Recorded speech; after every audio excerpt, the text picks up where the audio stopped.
आज बाबा हमें तपस्या का नशा भी चढ़ा रहे हैं कि तपस्या तो करनी है, लेकिन तपस्या है क्या और तपस्या का नशा बरकरार रहे। क्योंकि ये जो जीवन है, जब इस ज्ञान को सुनते हैं तो इसमें वैराग्य आने लगता है। लेकिन वो वैराग्य भी क्या है, कई बार उसको करते करते भी बच्चे थक जाते हैं और बीच में छोड़कर चले जाते हैं। क्यों एक बार नशा चढ़ता है, मेडिटेशन सीखनी है, मेडिटेशन करनी है, फिर करते भी हैं, चलते भी हैं, लेकिन कुछ फिर छोड़कर चले जाते हैं। वो क्यों? क्योंकि वो वैराग्य भी सहन नहीं हो पाता है, क्योंकि समझ ही नहीं बैठती है, ज्ञान पूर्ण नहीं हो पाता है, ना अपने जीवन में वो धारणाएं आ पाती हैं। जब वो धारणाओं की कमी होती है, कर्मेंद्रियां स्टिल क्या है, वही उनके अंदर भटकना है कि कुछ भी आंखें देख रही हैं उसको अलाउ किया जा रहा है, वाणी से कुछ भी बोल रहे हैं लेकिन उस पर कोई कंट्रोल नहीं है, कोई रूल नहीं है, कोई कानों से भी कुछ भी सुन लिया तो फिर अंदर में क्या चलेगा, मन कैसा हो जाएगा, विचलित हो जाता है। फिर जितना विचलित होगा तो फिर साधना हो नहीं सकती, अंतर्मुखता आ नहीं सकती, बहिर्मुखता ही रहेगी, बाहर के आकर्षण ही बने रहेंगे। तो बाबा कहते हैं कि तपस्या का नशा रहे। वो कैसे नशा बरकरार रहे? जिससे निरंतर आपकी बैटरी चार्ज होती रहे। बैटरी चार्ज क्या है? सोल की कंप्लीट चार्जिंग है कि निरंतर वो अपने दिव्य स्वरूप में रमण करती रहे, दिव्यता में रहे, उसे हमेशा स्मृति रहे कि मैं हूं कौन, अपने सतोगुण की स्मृति। तो अपने आचरण में भी जब उसे स्मृति रहेगी तो उसका आचरण में भी वो चीज आ जाएगी, वो दिव्यता आने लगेगी और दिनों दिन क्या है, साधना और बढ़ेगी। तो साधना का नशा होना चाहिए। बहुत इंपॉर्टेंट आज बाबा कह रहे हैं, बहुत इंपॉर्टेंट लाइन है ये। उस नशे को चढ़ाने के लिए विशेष अटेंशन बाबा कह रहे हैं कि अपने ऊपर दो। वो विशेष अटेंशन क्या है और कैसे देना है, जिससे तपस्या हमारी बरकरार रहे, दिनों दिन चढ़ती कला हो, उड़ती कला रहे। ये नहीं कि थोड़े दिन तो किया चढ़ती कला और फिर गिरती कला आ जाए। तो बाबा ने फिर उसके लिए विशेष हमें कहा कि उसके लिए चेकर और मेकर बनना पड़े। वो अटेंशन क्या है कि जैसे चेकिंग मास्टर्स होते हैं ना, ऑडिटर्स होते हैं, कि कोई भी बड़ा कार्य चल रहा होता है तो उसमें बीच बीच में जाके चेकिंग की जाती है कि हर चीज जो है राइटियस वे में चल रही है कि नहीं। तो जो भी गलतियां होती हैं, त्रुटियां हो रही होती हैं या कुछ परिवर्तन लाना है जिससे उन्नति हो सके, फिर उनके ऊपर विशेष वहां पर ध्यान दिया जाता है, कंट्रोलिंग पॉइंट्स क्रिएट किए जाते हैं। तो बाबा कहते हैं ऐसे ही चेकर बनना है। जो चेकर बनेंगे वही क्या है, वर्ल्ड मेकर्स बनेंगे, यानी वही विश्व पर राज्य कर सकते हैं। सतयुग में महाराजा महारानी के जो विशेष पद है, तो बाबा कहते हैं वो कौन कर सकते हैं, कौन बनेंगे? जिनकी खुद पर सेल्फ चेकिंग होगी। लेकिन जो कई क्या है, दूसरों की चेकिंग करते हैं, खुद की चेकिंग नहीं करते। तो बाबा कहते हैं खुद की चेकिंग इंपॉर्टेंट है, बाकियों की किसी की चेकिंग नहीं करनी है। क्योंकि अपनी चेकिंग कर ली, अपनी करेक्शन कर ली, अपने अंदर चेंजेस आ गए, अपनी ट्रांसफॉर्मेशन हो गई, तो आप तो खुद ही सैंपल बन जाएंगे, आपको देखकर अपने आप चेंज आ जाएगा। तो आज के बाबा के महावाक्य, सेवा और तपस्या की समानता, दोनों में अंतर नहीं है। बाबा कह रहे हैं समान है, कि खाली सेवा नहीं, खाली तपस्या नहीं, ये दोनों बैलेंस में चलनी चाहिए, साथ साथ हो, दोनों ही समानता, अलग नहीं है। तो वो कैसे समान होना चाहिए? 25 जून 1971 के महावाक्य, बाबा ने कहा, अपने को वृक्षपति की संतान समझते हो? आती बाबा हमेशा रेफरेंस क्या देते हैं? हमेशा बाबा रेफरेंस याद दिलाते हैं कि तुम किसकी संतान हो?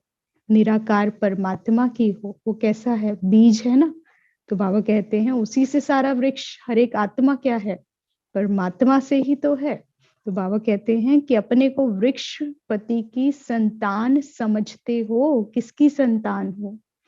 वृक्ष की निशानी क्या है? भक्ति मार्ग में जो देखते आए हैं कि वृक्ष की निशानी, बाबा कहते हैं जब तपस्वी तपस्या करते हैं तो वृक्ष के नीचे तपस्या करते हैं। यही देखते आए हैं ना आज दिन तक। बुद्ध के भी चित्र बनाते हैं तो उसमें क्या दिखाते हैं वहां पर भी कि वृक्ष के नीचे बैठ के साधना करें। जितने भी साधक हुए हैं ज्यादातर वृक्ष के नीचे बैठकर साधना करते हैं। इसका रहस्य क्या है? क्यों वृक्ष के नीचे साधना करते हैं? वृक्ष के नीचे तपस्या क्यों करते हैं? बाबा पूछते हैं। उसका कारण क्या है? यह शुरू क्यों हुआ? इसका बेहद का रहस्य क्या है? इस सृष्टि रूपी वृक्ष में भी आप लोगों का निवास स्थान कहाँ है? ये सृष्टि रूपी क्या है? वृक्ष है ना। बीज कौन है? परमात्मा है। फिर बाबा कहते हैं कि वृक्ष के नीचे जड़ में बैठे हो ना। अभी वो समय चल रहा है सृष्टि का जब हम वृक्ष के नीचे जड़ों में बैठकर साधना कर रहे हैं। बाबा कहते हैं चित्र जो अभी ज्ञान सहित बनाए जाते हैं वही फिर यादगार भक्ति मार्ग में चलता रहता है। वृक्ष के चित्र में दूर से क्या दिखाई देता है?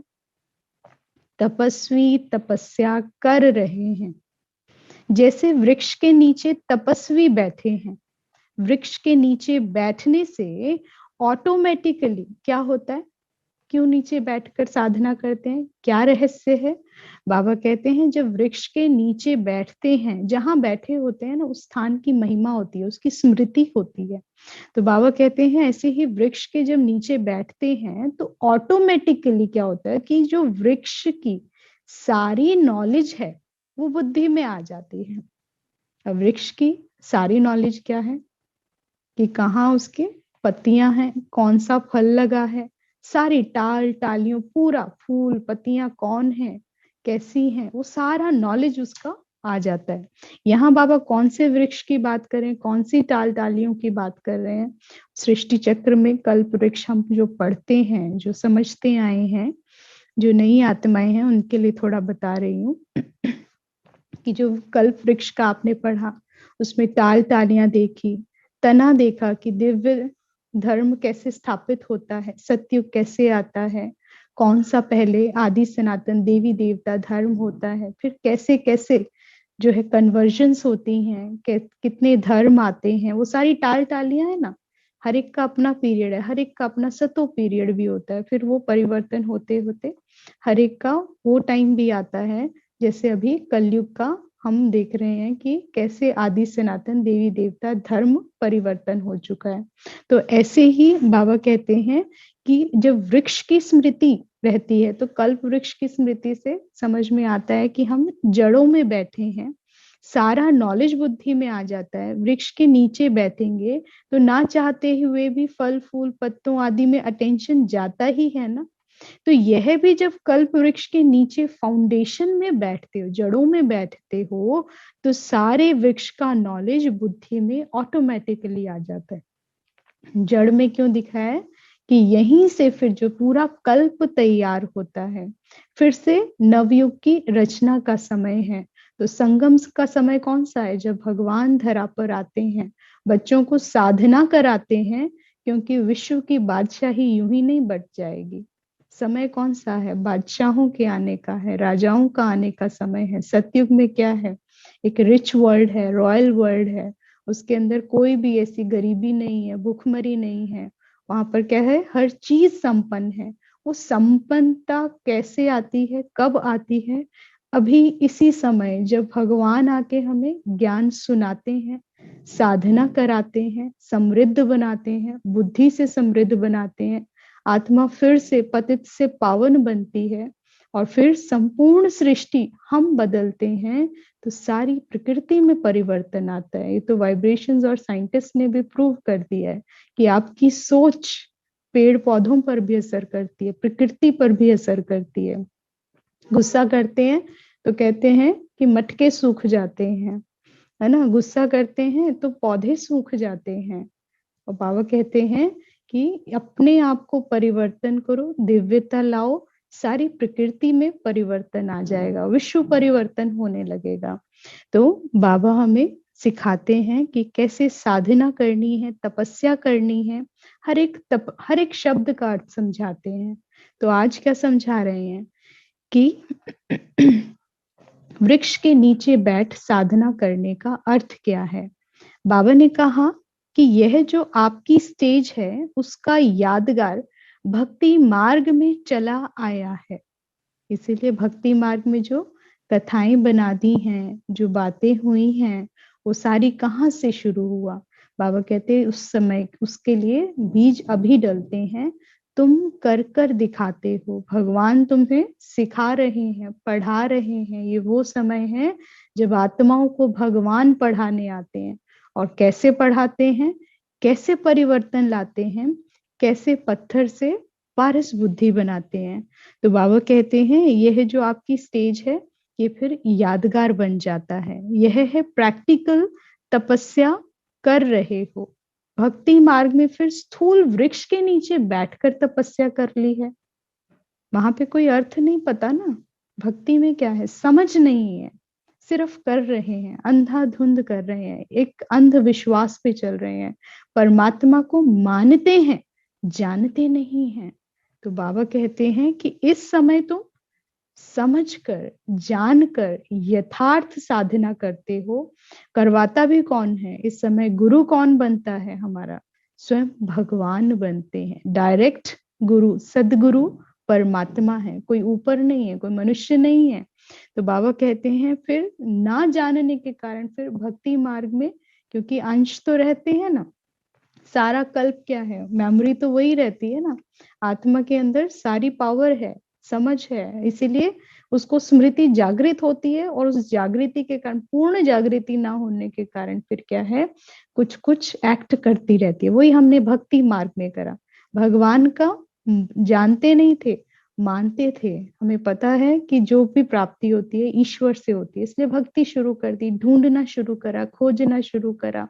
जब संतुष्टता नहीं हुई निराकार से, देवात्माओं में आ गए, देवताओं से भी, फिर मंदिरों से भी नहीं हुई, तो फिर कहाँ चले गए? कहाँ चले गए? वृक्ष पत्तियों में भी चले गए, हर जगह, ठिक्कर भीतर, सब जगह उसको ढूंढा। तो बाबा कहते हैं देखो, शुरू शुरू में आपको नशा रहता था कि हम वृक्ष के ऊपर बैठे हैं, सारा वृक्ष नीचे है, हम ऊपर हैं। अभी बाबा कहाँ की बात कर रहे हैं? जो ऊपर में दिखाते हैं ना, चित्र दिखाया हुआ है कि बीज ऊपर में है, कल्प वृक्ष याद करो जो परम धाम का चित्र है। तो बाबा कहते हैं तुम्हें नशा था, यानी जब आदि में ब्रह्मा बाबा थे और दादियां थी, साधना शुरू हुई थी, उस समय सेवा नहीं थी, उस समय तपस्या बाबा कराते थे भिन्न भिन्न तरीके से। तब नशा रहता था कि हम ऊपर में बैठे हैं, टॉप पर हैं, और फिर नीचे सबको साकाश भी देते थे। तो एक कार्य वैसे चलता था। फिर जब समझ में आया कि अब सृष्टि पर हैं और कल्प वृक्ष की जड़ों में बैठकर हम साधना कर रहे हैं, फिर हमसे ही वो तना, टाल, टालियां आगे पूरा का पूरा वृक्ष बढ़ता है। तो बाबा कहते हैं सारा वृक्ष नीचे है, हम ऊपर हैं, ये नशा रहता था। ऊपर भी ठहरे ना, अगर वृक्ष को उल्टा कर देंगे तो ऊपर हो जाएंगे। तो जैसे पहले नशा बहुत रहता था कि हम इस वृक्ष के ऊपर बैठकर सारे वृक्ष को देख रहे हैं, ऐसे ही अभी भी यह भिन्न भिन्न प्रकार से तपस्या का नशा रहता है। कि बाबा हमें भिन्न भिन्न स्वमान की स्मृति भी जागृत करते हैं, भिन्न भिन्न तरीके भी बताते हैं कि कैसे बैठकर साधना करनी है, तपस्या करने की भिन्न भिन्न युक्तियां। क्योंकि ह्यूमन नेचर है ही क्या, चेंज चाहिए। एक जैसा, एक रीति सब कुछ रोज नहीं कर सकते, भोजन भी एक जैसा नहीं खा सकते ना, भिन्न भिन्न चाहिए। तो हर चीज में हमें चेंज चाहिए। ऐसे ही बाबा कहते हैं निरंतर रोमांच बना रहे, उमंग उत्साह बना रहे। तो तपस्या की भी भिन्न भिन्न युक्तियां हैं। कभी ऊपर में बैठ जाओ, परम धाम में बैठ जाओ, बाबा के साथ बैठकर सारी सृष्टि की आत्माओं को सुख शांति का सकाश दो। स्थान तो सूक्ष्म वतन और परम धाम ही है, जहां से शांति का वाइब्रेशन दे सकते हो, और पावरफुल वाइब्रेशन जाएगा। बीज रूप स्थिति क्या है? पावरफुल वाइब्रेशन है। ऐसे ही बाबा कहते हैं कभी नीचे में आकर, सृष्टि में आकर भी चेक करो कि अब हम कहाँ हैं इस सृष्टि पर, हमारा स्थान कहाँ है। वृक्ष तो पूरा है सृष्टि पर आत्माओं का, अभी भी सारा का सारा झाड़ नीचे आ गया है ना, सभी आत्मा इस धरा पर है इस समय, लेकिन स्थान कहाँ है, कहाँ बैठे हो और क्या कर रहे हो? तो बाबा कहते हैं याद रखो, अब नीचे में क्या है, जड़ों में बैठकर साधना कर रहे हो, तपस्या कर रहे हो। परिवर्तन कौन लाएगा? आप बच्चे लाओगे, आपकी तपस्या लाएगी। तो बाबा कहते हैं ये इससे नशा चढ़ता है, ये है भिन्न भिन्न प्रकार से तपस्या करना। इससे क्या है, निरंतर उड़ती कला रहेगी, चढ़ती कला रहेगी। बाबा कहते हैं पहले की खुमारी इस खुमारी से ज्यादा थी, वह अभी ज्यादा है। बाबा क्वेश्चन कर रहे हैं, क्योंकि सामने वही दादियां बैठी थी जिन्होंने आदि में साधना करी, जिन्होंने खूब नशा चढ़ाया, ऊपर में बैठकर ऐसे सोमान लेकर भी साधना करी। तो बाबा कहते अभी नीचे में आ गए हो, नीचे में आ गए हो, मतलब सेवा भी साथ साथ शुरू हो गई थी। वह सिर्फ तपस्या का रूप था। आदि में जब बाबा ने सिखाया, यज्ञ शुरू हुआ, तब तपस्या ही चलती थी, कहीं बाहर नहीं जाते थे ना, किसी को करके नहीं दिखाया था ना। तो बाबा कहते अभी क्या है, अभी सेंटर्स पर आप दोनों चीजें देखोगे, तपस्या भी चल रही है, साधना भी चल रही है, और सेवा भी साथ साथ चल रही है। आप बच्चों को हमेशा स्मृति रहती है ना, कर्म योग करना है। कर्म योग में क्या है, सेवा भी हो रही है और योग तपस्या भी चल रही है। आपका देखना, आपका बोलना, आपका सुनना, आपका उठना बैठना, आपका आचरण बहुत बड़ी सेवा करता है। अगर स्मृति स्वरूप रहते हो, ज्ञान स्वरूप बने रहते हो। बाबा कहते हैं वह सिर्फ तपस्या का रूप था, अभी दोनों साथ साथ हो गए हैं। वह नशा सिर्फ तपस्या का ही रहता था, नीचे उतरने का कोई कारण ही नहीं था।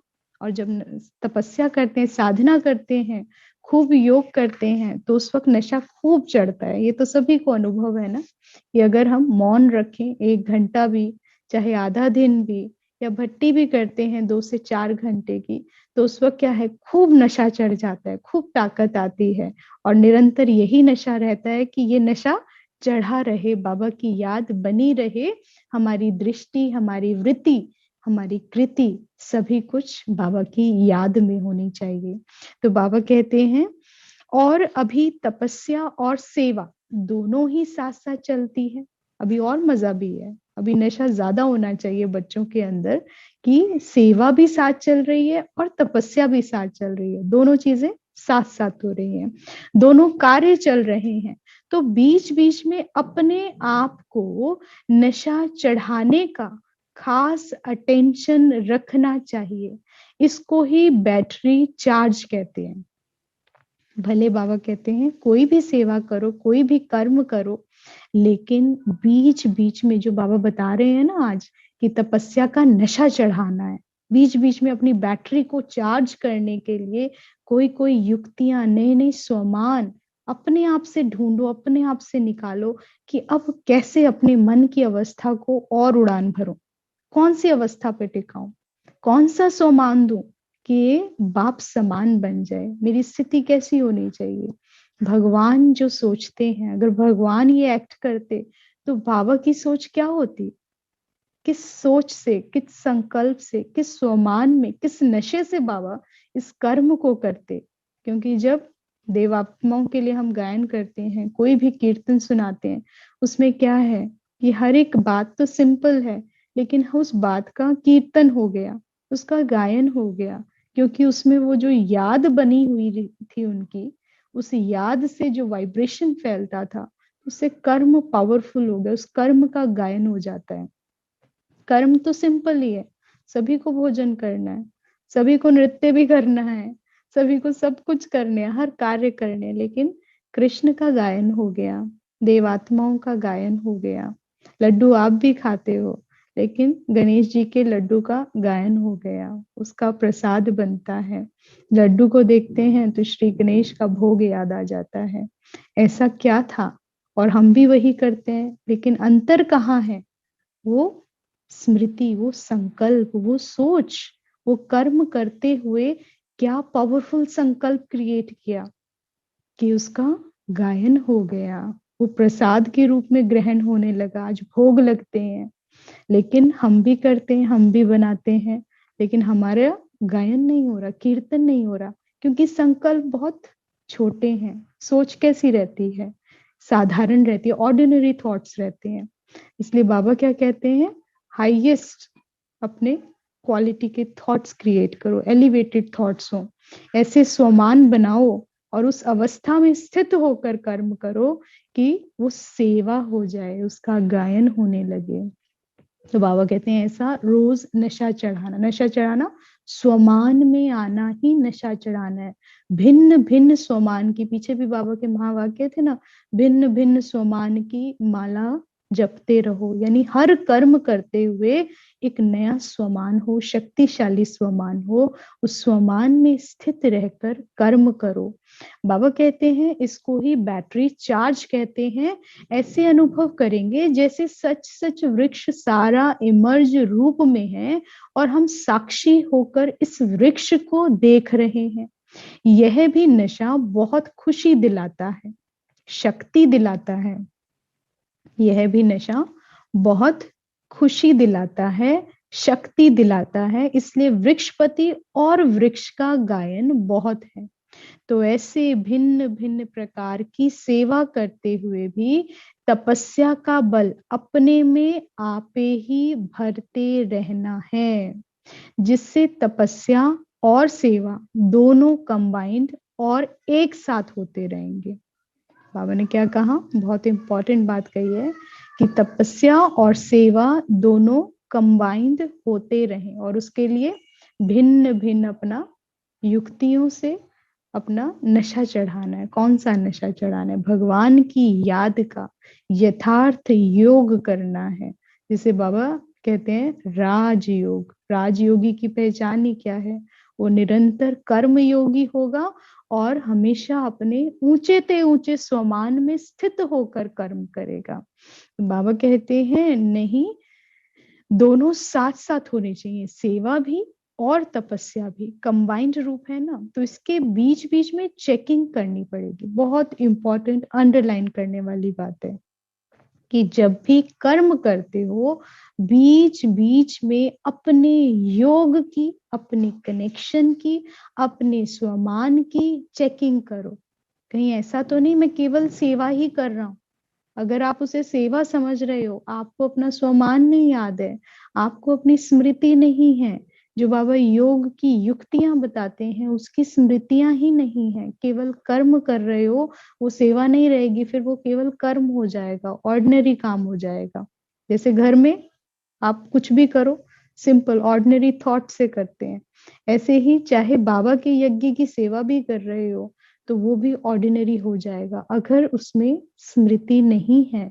मैं कौन, मेरे साथ कौन कर रहा है, करावनहार करा रहा है। तो बाबा कहते हैं ऐसे ऊंचे ते ऊंचे भिन्न भिन्न स्वमान याद रहे, तो उसकी चेकिंग बहुत इंपॉर्टेंट है। बीच बीच में चेकिंग करो। जब तक चेकर नहीं बने हैं तब तक मेकर नहीं बन सकते।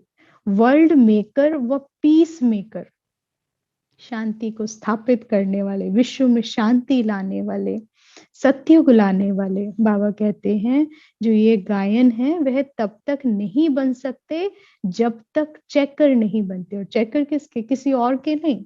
अभी सेवा मिले, ग्रुप में मिले और आप दूसरों की चेकिंग करने लगे कि वो तो सेवा कर ही नहीं रहे थे, या वो तो बाबा जैसे कहते हैं श्रीमत अनुसार सेवा नहीं कर रहे थे। ये चेकिंग नहीं करना। बाबा कहते हैं सेल्फ चेकिंग, अपने ऊपर चेकिंग, अपने मन की चेकिंग, अपने थॉट्स की चेकिंग कि क्या सोच रहा हूँ, क्या ये दिव्य दृष्टि है, या मैं जैसे भी कर्म कर रहा हूँ क्या ये दिव्य कर्म है, क्या अलौकिकता बसी है। मन की सारी चेकिंग करना, बुद्धि की चेकिंग करना, इसे कहेंगे चेकिंग करने वाले। तो बाबा कहते हैं ऐसे चेकर बनना है और वही फिर मेकर बन सकते हैं। दूसरा कितना भी चेक करे तो भी इतना नहीं कर सकते, अपने ऊपर अपने आपे ही चेकिंग करनी है। जितनी चेकिंग अपने मन की, अपनी अवस्था की आप कर सकते हो, अपने योग की, उतनी कोई और नहीं कर सकता। कोई भी आपको जज नहीं कर सकता, क्योंकि आप बाहर से कैसे भी बनकर बैठ जाओ, बाहर से हम श्वेत कपड़े पहन ले और मन में कालापन हो, मन में विचार कैसे चल रहे हो, काले विचार चल रहे हो, क्रोध आ रहा हो, लोभ आ रहा हो, या कहीं मोह में फंसे हुए हैं, अहंकार आ रहा हो, और कपड़े कैसे पहने हो, श्वेत पहने हो, तो फिर बाबा कहते चेकिंग करो कि सत्य स्वरूप मेरा प्रत्यक्ष हो रहा है, हूँ जैसा मैं हूँ वैसा जो दिखाई दे रहा हूँ अंदर मैं खुद ही देख सकता हूँ अपने, कोई और नहीं देख सकता। बाहर तो सब देख लेंगे, एक जैसा ही देखेंगे आपको, एक जैसा निर्णय लेंगे आपके प्रति, लेकिन जो भीतर चल रहा है उसकी चेकिंग केवल हर एक आत्मा खुद कर सकती है। तो बाबा कहते हैं चेकिंग करने में समय नहीं चाहिए। जब नेचुरल अभ्यास पड़ जाता है तो समय की भी आवश्यकता नहीं, ऑटोमेटिकली चलता रहता है। फिर चेकिंग करने में 1 सेकंड भी नहीं लगता। और जिनको अभ्यास हो जाता है ना, जो अपना निरंतर ऑडिट करते हैं, रोज अपने मन की चेकिंग करते हैं, बुद्धि की चेकिंग करते हैं कि आज सारा दिन मेरे अंदर क्या चला, क्या मैंने अपने हर संबंध को राइटियस वे में निभाया, अपने हर कर्म को किसी अलौकिक नशे में किया, कैसा किया मैंने। तो बाबा कहते हैं जब ऐसे रोज चेकिंग करते हो तो 2-4 दिन में ही आप देखोगे इस मन को ऐसी आदत पड़ जाती है कि जरा सी भी त्रुटि होगी ना, आपका मन कहीं भी डाइवर्ट होने लगेगा, ये फटाफट से आपकी बुद्धि चेक करेगी और फटाफट से निर्णय लेगी, नहीं तुम गलत जा रहे हो, तुम्हें परिवर्तन लाना है, तुम ऐसा नहीं सोच सकते, इस आत्मा के प्रति या किसी भी आत्मा के प्रति ऐसा नहीं सोच सकते, दिव्य सोचना है। तो फिर क्या है, आपका मन अपने आप ही उस दिव्यता के नशे में डूब जाएगा। तो बाहर देखने वालों को भी क्या नजर आएगा, दिव्यता ही नजर आएगी। उन्हें भी कैसा वाइब्रेशन आएगा, वो डिवाइन वाइब्रेशन आएगा कि ये लोग दूसरे ही हैं, ये भगवान की संतान है। तो बाबा कहते हैं फिर टाइम नहीं लगेगा, जिनको चेकिंग की आदत पड़ जाती है सेकंड भी फटाफट चेक कर लेंगे। अगर अपने आप को चेक करो तो उसमें कितना समय लगेगा, बाबा पूछते हैं। 1 सेकंड तो कैसे भी बिजी होते भी निकल सकते हो, सिर्फ अभ्यास की आवश्यकता है। चेकिंग मास्टर बनना है, सभी में मास्टर बनना है। जैसे मास्टर सर्वशक्तिवान की बात करते, जो भगवान का टाइटल है ना सर्वशक्तिवान, तो बाबा कहते हैं ऐसे ही अपने आप में भी मास्टर बनना है हर चीज का। जो बाबा के पास है, बाबा ने हमें सब कुछ सिखा दिया है। तो बाबा कहते हैं अब मेरे समान बनो जल्दी जल्दी, सारा ज्ञान आपको दे दिया है कि कैसे मेरे समान बनोगे। तो बाबा कहते हैं हर चीज में मास्टर बनना है और उस मास्टर की चेकिंग भी करनी है, क्या मैं ठीक ऐसा ही बना हूं जैसे बाबा कहते हैं, जैसी श्रीमत कहती है कि अब सब कुछ उसी रीति चल रहा है, और नहीं चल रहा है तो फिर उसमें कैसे परिवर्तन लाया जाए। तो बाबा कहते हैं सभी में मास्टर बनना है, जैसे मास्टर सर्वशक्तिवान का गायन है, मास्टर नॉलेजफुल कहते हो, नॉलेज के भी मास्टर होने चाहिए, सर्व शक्तियों के भी मास्टर होने चाहिए। तो बाबा कहते हैं कि वैसे चेकिंग मास्टर भी बनना है, शक्तियों की भी चेकिंग करो, कौन कौन सी शक्ति आई है, निर्णय करने की शक्ति, परखने की शक्ति, सामना करने की शक्ति, समेटने की शक्ति। तो बाबा कहते हैं इन सब की चेकिंग करो, परिस्थिति आएगी और उसमें जो शक्ति चाहिए क्या उस टाइम अवेलेबल थी या नहीं थी, और नहीं थी तो फिर बाबा कहते हैं उस शक्ति को अपने में भरो, क्योंकि पेपर फिर आएगा। संपूर्ण जब तक नहीं बनोगे परीक्षाएं आती रहेंगी, जिस दिन जिस परीक्षा में पास हो गए वो रिपीट नहीं होगी परीक्षा उस चीज की, क्योंकि उसमें क्या हो जाओगे, भरपूर हो जाओगे, फिर बाबा परीक्षा नहीं लेते। ऐसे ही बाबा को एक एक गुण और एक एक शक्तियों में बच्चों को संपूर्ण बनाना है। जैसे ही आत्मा संपूर्ण होगी तो फिर अपने घर चल देगी वापस। बाबा कहते हैं अच्छा ड्रामा अनुसार सभी ठीक तो चल ही रहा है, बच्चों का काफी कुछ ठीक चल ही रहा है, लेकिन ठीक चलते हुए भी बाबा कहते हैं चेकिंग करनी पड़े। भल सब ठीक चल रहा है, ठीक चल रहा है ना, सभी का ठीक चल रहा है ना, बाबा पूछ रहे हैं किसी का गड़बड़ तो नहीं चल रहा। नहीं दीदी। हाँ, तो बाबा कहते हैं ठीक चल भी रहा है तो भी चेकिंग करना, क्योंकि ठीक चलते चलते फिर अलबेलापन आ जाता है।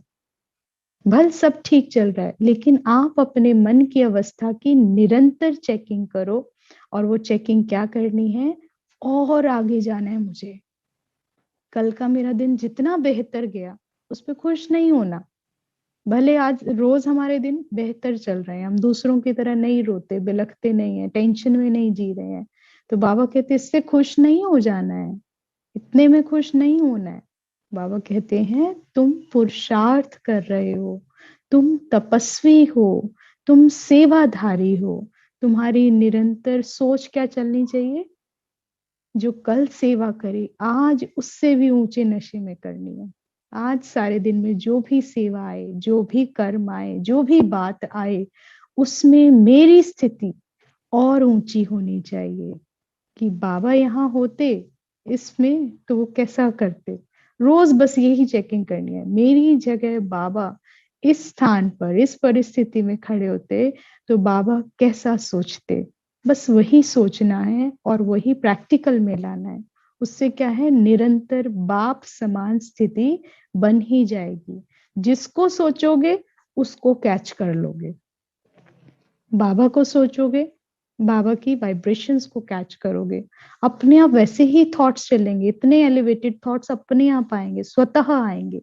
अपने आप हर कार्य वैसे ही होने लगेगा। कि भगवान यहाँ खड़ा होता और वो कार्य करता तो फिर कैसा कार्य होता। वो क्या है, फिर उन्नति की ओर चलते जाएंगे। लेकिन संतुष्ट हो जाएंगे अपने जीवन से कि बहुत तपस्या कर ली, सब अच्छा चल रहा है, मेरा जीवन भी पवित्र है, मैं रोज मुरली सुन रहा हूँ, रोज योग करता हूँ, सब कुछ एप्पल पाई ऑर्डर में चल रहा है। बाबा कहते हैं फिर अलबेलापन भी बहुत जल्दी आ जाएगा। क्योंकि एक द्वार भी अगर खुला रह गया तो माया की प्रवेशता हो जाएगी। इसीलिए बाबा कहते हैं निरंतर चेकिंग मास्टर। अंतिम श्वास तक आपकी चेकिंग चलेगी।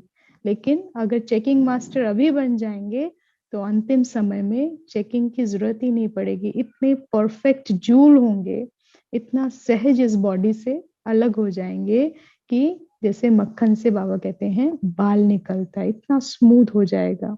आपके द्वारा आपकी हर कर्मेंद्रिय, जैसे दादियों का हम बात करें कि अब अंतिम टाइम में भी दादियां कितनी परफेक्ट स्टेज पर थी, कितना सहज अपने शरीर से मुक्त हो गए। और उनके अंतिम चरण में भी चाहे शरीर स्वस्थ नहीं था, लेकिन किसी को नहीं लगता था दादियों को देख के कि वो अस्वस्थ है। क्योंकि आत्मा कैसी थी? आत्मा संपूर्ण स्वस्थ थी। शरीर में कर्म भोग हो सकता है, लेकिन उसका असर आत्मा के ऊपर ना आए। तो बाबा कहते हैं ऐसे चेकिंग करते रहो। ड्रामा अनुसार सब ठीक भी चले, लेकिन चेकिंग तो करनी पड़ेगी। कल्याणकारी युग है, यह भी जानते हो, फिर भी हर एक को अपने और दूसरे के कल्याण का प्लान सोचना भी पड़ता है। ऐसे कुछ नए नए प्लान निकालो। अब बाबा क्या कह रहे हैं, अगर सब कुछ ठीक चल रहा है, चेकिंग कर रहे हो, अब प्लान सोचो, नए नए प्लान निकालो। क्योंकि विश्व कल्याणकारी आत्मा हो तो विश्व कल्याण के लिए नया प्लान सोचो, कैसे सेवाएं हो। ऐसे कुछ नए नए प्लान निकालो जिसमें अवस्था, अवस्था कौन सी? मन की अवस्था कुछ जंप दे। बल सब ठीक चल रहा है, सब अच्छा चल रहा है, बाबा कहते फिर भी ऐसे अगर अच्छा है बेहतर बनाओ, जंप दो। कि मन की अवस्था आज भले सब कुछ अच्छा है, आपको देख के सब अच्छा कह रहे हैं, तब पुरुषार्थ करें, कुछ ऐसा प्लान बनाए जिससे मन की अवस्था और हायर चली जाए, और ऊंची चली जाए, जंप दे सीधा। तो बाबा कहते हैं सभी चल तो रहे हैं और चलते रहेंगे, लेकिन बीच बीच में एक्स्ट्रा फोर्स प्लानिंग व सहयोग का मिलने से, एक्स्ट्रा फोर्स कोई प्लानिंग करता है, एक भी आत्मा प्लान करती है ना, ऐसे ऐसे सेवा करें, ऐसे मेडिटेशन करें, या ऐसे आत्माओं के लिए विश्व का दान करें, साकाश दें, मनसा सेवा करें। तो बाबा कहते हैं फिर उससे क्या है, एक्स्ट्रा फोर्स प्लानिंग से और सहयोग मिलने से जंप आ सकता है, उछाल आएगा, मन की अवस्था और ऊंची चली जाती है। जैसे रॉकेट को भी अग्नि का फोर्स दिया जाता है। रॉकेट कब इतना ऊंचा उड़ता है? सबसे ऊंचा उड़ जाता है ना, तो कैसे उड़ता है? जब उसमें पीछे अग्नि लगाई जाती है। तो बाबा कहते हैं अग्नि का जो फोर्स दिया जाता है तब वो जाकर उड़ जाता है। ऐसे ही लाइट और माइट, लाइट और माइट क्या है? ज्ञान और योग। लाइट और माइट का फोर्स मिले जिससे जंप लगा सके। मन की अवस्था, मन कब उड़ेगा? मन की अवस्था उड़ने वाली होनी चाहिए। मन निरंतर नृत्य में हो, आनंद की स्थिति हो। तो बाबा कहते हैं वो कब होगा? जब लाइट और माइट, और वो कैसे आएगी? लाइट प्रकाश ज्ञान का, योग क्या है? योग अग्नि के समान होता है, उसमें बल है, शक्ति है। तो बाबा कहते हैं लाइट और माइट का फोर्स मिलेगा तो जंप मिलेगी। इसलिए प्लान किसका करोगे? चाहे किसी और को भी ज्ञान सुनाना है, चाहे खुद भी ज्ञान का मनन चिंतन करना है, चाहे कोई भक्ति करनी है, चाहे मेडिटेशन करें, तो बाबा कहते हैं ऐसी प्लानिंग्स करो जिससे और अवस्था ऊंची जाए और कोई नई इन्वेंशन, जो कल बाबा ने कहा था, वो निकल कर आए। इसके लिए एक्स्ट्रा फोर्स के सहयोग से हमको शक्ति की प्राप्ति का अनुभव होता है, यह भी जरूरी है। एक तो मनन शक्ति की बहुत कमजोरी है। क्यों नहीं होता है? बाबा बता रहे हैं क्योंकि मनन शक्ति की बहुत कमजोरी है। लेकिन जो चेकिंग करने वाले होंगे और चेकिंग के बाद वो चिंतन करें, तो बाबा कहते हैं फिर उनकी अवस्था जंप मार जाती है।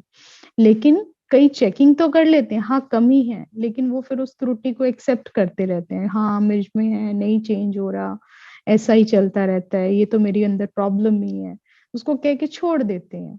तो बाबा कहते हैं क्यों छोड़ देते हैं? क्योंकि मनन शक्ति की बहुत कमजोरी है। लेकिन जो मनन करेगा, चिंतन करेगा, और उसके लिए फिर उसको परिवर्तन लाने के लिए ढूंढना, उस कमजोरी के विपरीत वो शक्तियों को ढूंढना है, उनको एब्जॉर्ब करना है। और वो कैसे होगा? केवल ज्ञान से होगा। जितना मुरली को पढ़ेंगे, उसका चिंतन करेंगे और उसे प्रैक्टिकल में धारण करना ही है, जो बाबा ने कहा है, और कोई ऑप्शन ही नहीं है। बाबा ने जो कहा है ये मुझे करना है। ये दिव्य गुण मेरा है, मुझ में ही है, लेकिन मुझे इसका स्मृति स्वरूप बनना है। ये नहीं है, नहीं आएगा, पॉसिबल नहीं है, मेरी जीवन शैली ऐसी है ही नहीं, मेरे संबंधी ऐसे ही नहीं है जो जिसके कारण मुझे इस गुण की प्राप्ति हो सके, ये हमारे पॉसिबल ही नहीं है। तो बाबा कहते नहीं होगा। जब ऐसी सोच रखेंगे तो नहीं होगा। लेकिन मनन करेंगे, बाबा ने कोई पॉइंट नहीं छोड़ा है किसी भी गुण और शक्ति के लिए। कोई भी मुरली उठाओगे, बार बार रिपीटिशन में वो कहीं ना कहीं आपके लिए आंसर्स मिलेंगे।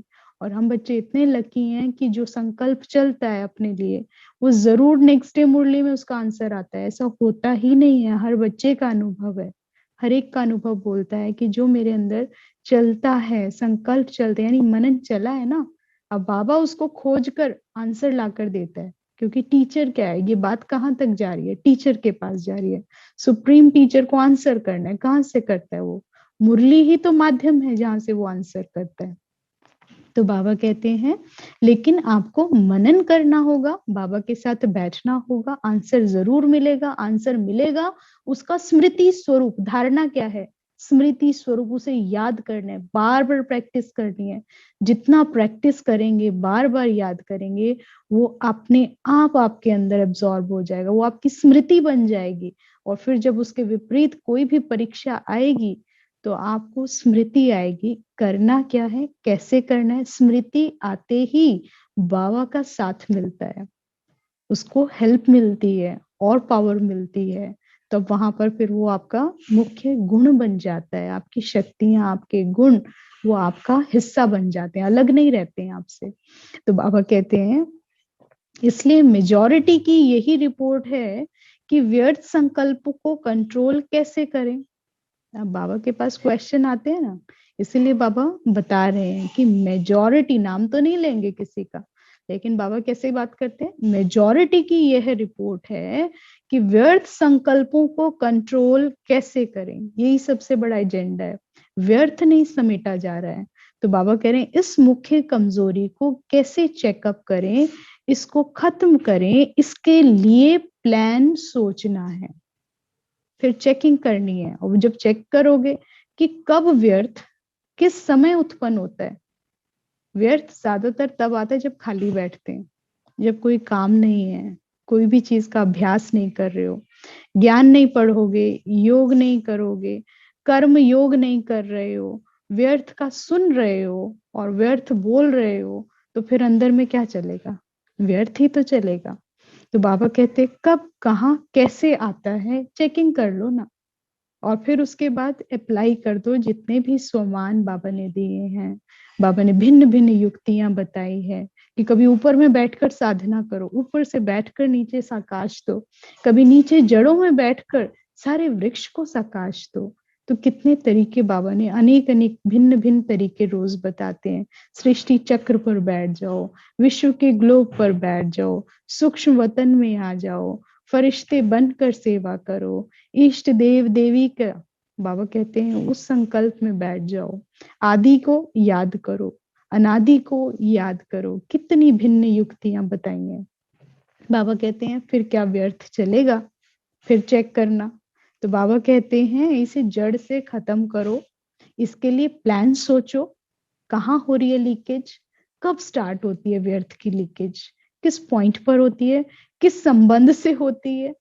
किसके संबंध संपर्क में आने से होते? कईयों का क्या है ना, खुद नहीं करते, लेकिन कई बार कहते हैं कि दीदी ऐसा ऐसा संबंध संपर्क में आते हैं, वो फलानी आत्मा आती है तो वो ऐसे ऐसे बात करती हैं, तो जब वो बात करती हैं फिर हम भी उनके साथ ना ना करते करते हमारा भी व्यर्थ स्टार्ट हो जाता है। तो बाबा कहते हैं चेक करो, कैसे इग्नोर करोगे, अवॉइड करोगे, वो सारा आपको ही सोचना है। युक्तियां बाबा ने बताई हैं, करना बच्चों को है।